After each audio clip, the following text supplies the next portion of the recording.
I've always been drawn to places that have been forgotten. Maybe it's the silence, how thick and real it feels when there's no one else around. Maybe it's the peeling wallpaper, or the way dust hangs motionless in the air like suspended time. I'm not a thrill seeker or an influencer. I don't post my trips on social media or film walkthroughs for YouTube. This is private, personal. For years, I've driven the back roads of America with a map full of ink circles, tiny ghost towns, abandoned mining camps, forgotten rest stops, but I'd never found a place like Marrow Ridge.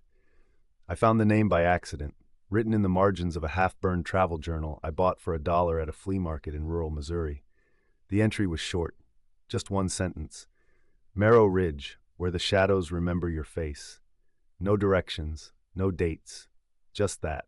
I became obsessed. I searched state records, old railway maps, county plat books, even 19th century land deeds. Nothing. It was as if the town had never existed. And that, of course, made me need to find it even more. 3 months later, I was on the road again. Arkansas this time. I had a lead, an old logging road someone in a backwoods bar claimed went nowhere but gave him bad feelings. After a dozen wrong turns, I found the road. It wasn't marked on any map. Gravel gave way to dirt, and the trees closed in like they were leaning to listen. My GPS lost signal 2 miles in. My phone displayed no service in stark white letters. I should have turned back, but something pulled me forward, like I'd already agreed to go. The forest ended without warning. The dirt road simply opened up, and there it was. Marrow Ridge. It didn't look like a town. It looked like a memory of one. A single street stretched ahead of me, lined with decaying wooden buildings. A church with a broken bell tower, a general store with boarded windows, a schoolhouse tilting slightly to the left. A thick silence draped the town like a shroud. No insects, no birds. Even the wind seemed muffled, like the air was thicker here, more viscous.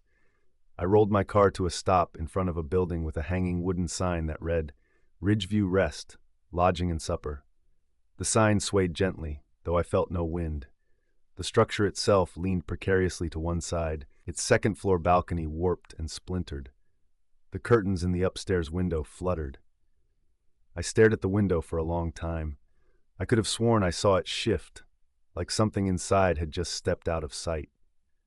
I parked and got out. My boots hit gravel, and the sound echoed longer than it should have. The inn's front door creaked open with minimal resistance. Inside, the lobby was coated in dust, cobwebs stretching from the chandelier to the corners of the room. There was a front desk, a guest ledger lying open. I wiped it with my sleeve. The last entry read, E. Clive, Octa 7th, 1974, Room 6. I signed the book, a stupid impulse maybe, but I wanted there to be some trace of me. I took room 5. The door was unlocked. Inside it smelled like dried books and wood rot. The bed was made, sort of. Sheets folded over a thin mattress like someone had smoothed them that morning.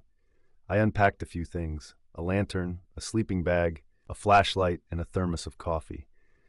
There was a mirror on the wall above the dresser, one of those old-fashioned types with a silver frame and glass that had begun to freckle with age. I stared into it for too long. The reflection was just off enough to be unsettling. I turned it to face the wall. I didn't sleep. I lay in the sleeping bag, staring at the ceiling as dust motes danced in the beam of my flashlight. Around midnight, the silence changed. It became aware. Have you ever been in a room that suddenly felt full, not loud, but occupied? At 12:47 a.m., I heard the first whisper. Soft, faint, from the hallway outside. It was followed by another, then another. A strange harmony, male and female voices speaking in low rhythmic murmurs. I couldn't understand the words, but the cadence chilled me. It sounded rehearsed, like a chant or a prayer in a language no human voice should shape. I sat up slowly, grabbed the flashlight, and tiptoed to the door. I pressed my ear against it. The whispers stopped. The silence felt thick again. It pressed against my eardrum. I unlocked the door and opened it an inch. The hallway was empty, but the rug once centered was now shifted left, revealing fresh drag marks in the dust. The door to room 6, the one from the ledger, was cracked open. I stared at it, then slowly closed my door again, locked it, bolted it, pushed the chair in front of it. Then I sat in the corner with my back to the wall, watching the door. At 3:12 a.m., my phone buzzed. Despite having no signal, it displayed a notification. One new photo saved to gallery. I didn't want to look, but I did. It was a photo of me, sleeping, taken from just a few feet away. The perspective was low, like someone had crouched beside me. I froze. My lungs refused to expand. My heart pounded like it wanted out of my chest. Then the phone buzzed again. Another notification. 2 new photos saved. The gallery opened on its own. The second photo was taken from the door. The third was taken just outside the window. I didn't sleep again that night. When the sun rose, it was a pale, washed-out thing, like someone had smeared a yellow light behind thick glass. But it was daylight, and that was enough. I shoved everything into my bag, bolted down the stairs of the inn, and got back in the car. I didn't even bother trying to eat. I just drove, back the way I came, or tried to. But after 5 minutes, the gravel road I remembered was gone. There was no path, just woods. Endless trees on both sides. I drove farther, 10 minutes, 20. Still no sign of a turn, no narrowing trail. I hit a dead end where the forest had simply grown over the road. I turned around, sweating, thinking I must have missed a fork. Retraced every curve. Nothing. On my third loop, I stopped the car and stepped out. The birds were still missing. Not a chirp, not a breeze, only my footsteps on cracked stone. And then I saw something that made my blood chill. My own tire tracks, circling, overlapping, as if I'd never left the town at all. I walked back into town. The buildings seemed different. The windows were no longer boarded. Some were wide open. A few curtains swayed slowly inside, like breath. That's what it felt like the town was inhaling. I walked past the general store. There was a mannequin in the window I hadn't seen before. It wore a dusty, outdated dress and a bonnet. Its face was smooth and blank, but it was turned toward me. I blinked. It was facing forward again. A trick of the light, I told myself. Just a trick. I moved quickly, avoiding reflections. I didn't want to see my face again. But as I passed the schoolhouse, I heard children laughing. High, echoing, bright, but hollow. The building was tilted, the bell tower cracked, but the laughter echoed as if a playground stood behind it. I walked to the window and peered inside, desks covered in dust, a chalkboard with no writing, and dozens of tiny handprints smeared across the glass on the inside. The only building that looked remotely intact was the sheriff's office. I pushed the door open. It groaned like something in pain. Inside, it smelled of old paper and mold. There were shelves upon shelves of case files, yellowed and curling. I flipped through them absent-mindedly, trying to focus on anything that felt normal. But there was a filing cabinet against the back wall that had no label. Its drawers were cold, damp. Inside were dozens of photographs. They looked like booking photos, but not for criminals. Just scared people. All different ages, races, backgrounds. Some blurry, some crystal clear. Most had one thing in common. They were terrified. Mouths open in screams. Eyes darting to something just outside the frame. And in almost every photo a shadow, a tall one. Featureless, standing just behind the subject. Always closer in each consecutive image. Some were dated, some weren't. I shuffled through them until I saw one that made my breath freeze in my lungs. It was me, standing outside the inn, wearing the clothes I had on right now. The date printed on the corner, tomorrow. I stayed in the inn again, not by choice. I was too afraid of what was outside. I covered the mirror with a pillowcase, pushed the dresser in front of the door, and kept the flashlight in my lap. I didn't bother trying to sleep. Just after 2:30 a.m., I heard it again, knocking. But not on my door, every door in the hallway. Soft at first, then louder. Rhythmic knock, knock, knock. I held my breath, then footsteps, slow, deliberate. Someone or something was walking up and down the hallway outside. The steps were heavy but inconsistent. Too slow to be human, too calm. I checked my phone. It still said no service, but a message appeared anyway. We are almost done. No sender. I stared at it until it disappeared. Then I heard the knock, on my door. 3 taps. Like a polite visitor, I didn't move. Then the doorknob rattled, gently. I sat frozen, staring at the mirror I'd covered. It began to hum, a low vibration in the air. The pillowcase pulsed like something was behind it, pressing. The hum grew louder until I ripped the pillowcase down and faced the mirror. My reflection was gone. Instead, I saw a long, empty hallway, and at the far end, a figure. It stood impossibly tall, bending slightly under the ceiling's height. The limbs were thin, too long. Its head tilted like a dog's, studying something. Then the figure began walking toward me in the reflection, but not in the room. I turned, nothing behind me. I looked back at the mirror, closer.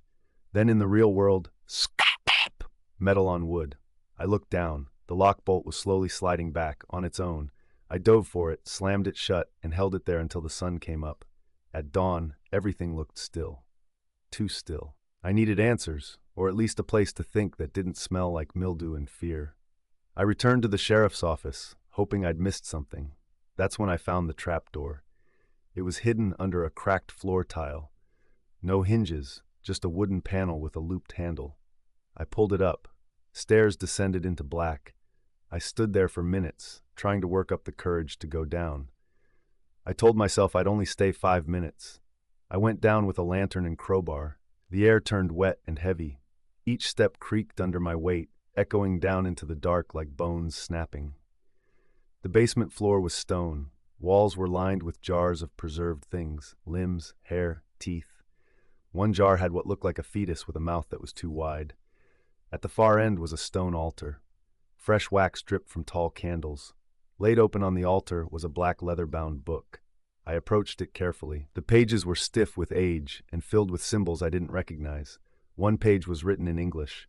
The town does not forget. The town does not forgive. The town becomes. Another line, once they know your name, you are theirs. I turned the page. There was a sketch, a human face melting, merging with a featureless shape. Underneath a caption, your reflection is not you, it is what comes next. I left the book, but as I climbed the stairs, I heard footsteps behind me. Soft, wet following. I didn't look back. When I reached the top, I slammed the trapdoor shut and pushed a filing cabinet over it. The footsteps stopped, but I heard something breathe below me. That night, I tried something new. I broke every mirror I could find in the inn, even the glass in framed pictures. Every time I smashed one, I felt better, lighter, as if the air cleared a little. I saved the big mirror, the one from my room, for last. I stood in front of it, hammer in hand. I expected to see myself. Instead, I saw a man I didn't recognize. He wore my clothes, he had my face, but he was grinning wide, too wide, like his mouth had no end. He raised a hand, so did I. He winked. I didn't. Then he mouthed words I couldn't hear, but I knew what they were. Let me out. I swung the hammer. The mirror shattered into 100 pieces. Each shard held his smile for just a moment longer. And then, nothing. Silence, relief, until my flashlight flickered, and in one shard on the floor, he was still there, not breaking eye contact, still smiling, still waiting. I didn't plan to sleep that night. I didn't even try. I sat in the middle of the room with every piece of furniture shoved into a defensive circle. My crowbar rested on my lap. The flashlight lay beside me. Every mirror was shattered, every reflective surface covered. The town had stopped pretending. At exactly 3 a.m., every light in the inn came on at once. I didn't turn them on. There was no power, but they lit up, flickering orange and white, like the town's heart had begun to beat again. Then I heard it.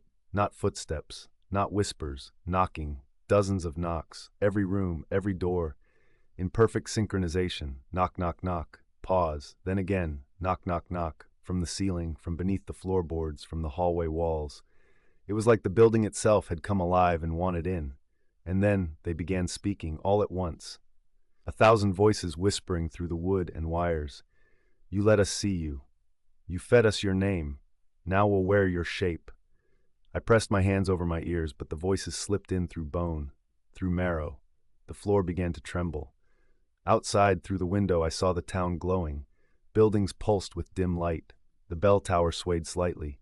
Shapes moved behind glass. The whole town was awake, and they were coming for me. I fled. Ran out into the street with only my flashlight and the crowbar. No plan, just adrenaline.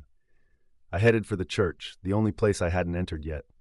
The bell above it creaked ominously. The doors were wide open, as if waiting. I stepped inside. The pews were intact. An old organ stood in the corner. Candles lined the altar, flickering despite no breeze. And at the far end, a wall of photographs, just like in the sheriff's office, but larger, more detailed. Each person stared back in frozen horror, hundreds of faces. I scanned the wall, feeling dread rise like bile. One face stood out, my mother, young, in her 20s, standing in front of the same inn I'd stayed in, wearing a pale jacket I found years ago in our attic and never thought to question. Beneath her photo was a date, 1993. She never told me where she went that year, just that she'd lost time. I thought it was a breakdown, but the town had her photo, and below hers, mine, same expression, same fear. Underneath, one word was scrawled in shaky handwriting. Accepted. I ran, out of the church, back into the street. But the street had changed. It was longer. Buildings stretched into the distance more than before. New ones, taller, flickering windows, and in every window a figure stood, watching. The townspeople, but they weren't people anymore. They looked like versions of me. Some were older, some younger, some distorted, melting, stretched, grinning too wide. Each one wore my face, and they began stepping outside, walking slowly toward me, hundreds of them, a town full of me. One stepped forward and spoke in my voice. We remember you, so now we are you. And soon, you'll be us. I turned and ran back to the inn. The sky above flickered like a dying light bulb. The sun was rising, but the color was wrong, too pale, more gray than gold. I didn't stop until I was inside my car. The key turned. Somehow the engine started. The road was back. I didn't question it. I drove faster than I should have. Gravel kicked up behind me like smoke. I didn't look in the mirror. Not once.